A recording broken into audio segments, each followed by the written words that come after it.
विद्यानगरात पोलिसांचा धाका 143 वाहन चालकांवर कारवाई। कराड शहरातील विद्यानगर परिसरात वाहतूक नियमांची पायमल्ली करणाऱ्या वाहन चालकांविरोधात कराड शहर पोलिसांनी जोरदार धाक मोहीम राबवत मोठी कारवाई केली। महाविद्यालयीन परिसरात मॉडिफाईड सायलेन्सर लावून कर्णकर्कश आवाज करणारे बुलेटस्वार वाहनांवरील बेकायदा ब्लॅक फिल्म तसेच नियमांचे उल्लंघन करणाऱ्या वाहन चालकांवर पोलिसांनी एकाच वेळी कारवाईचा बडगा उगारला।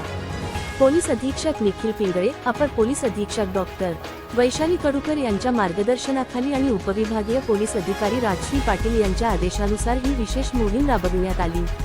विद्यानगर परिसरातील शाळा, महाविद्यालय आणि वसतिगृहांमुळे विद्यार्थ्यांची मोठी वर्दळ असते।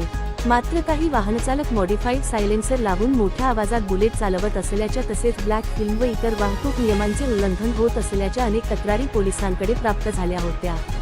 याची गंभीर दखल घेत वाहतूक नियंत्रण शाखेने अचानक धाक तपासणी मोहीम उघडली।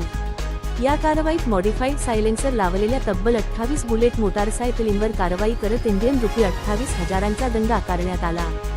याशिवाय ब्लॅक फिल्म, आवश्यक कागदपत्रांचा अभाव, विनापरवाना वाहन चालविणे आणि इतर वाहतूक नियमांचे उल्लंघन करणाऱ्या एकूण 143 वाहन चालकांवर कारवाई करून 1,40,250 रुपयांचा दंड वसूल करण्यात आला। ही मोहीम सहाय्यक पोलीस निरीक्षक संदीप साळुंखे यांच्या नेतृत्वाखाली GPSI Jagdale, Deshmukh, head constable Pawar, Gosavi, Tikole, Salunkhe, police Naik Sawant तसेच पोलीस कॉन्स्टेबल नारायणे आणि पाटील यांच्या पथकाने यशस्वीपणे पार पाडली।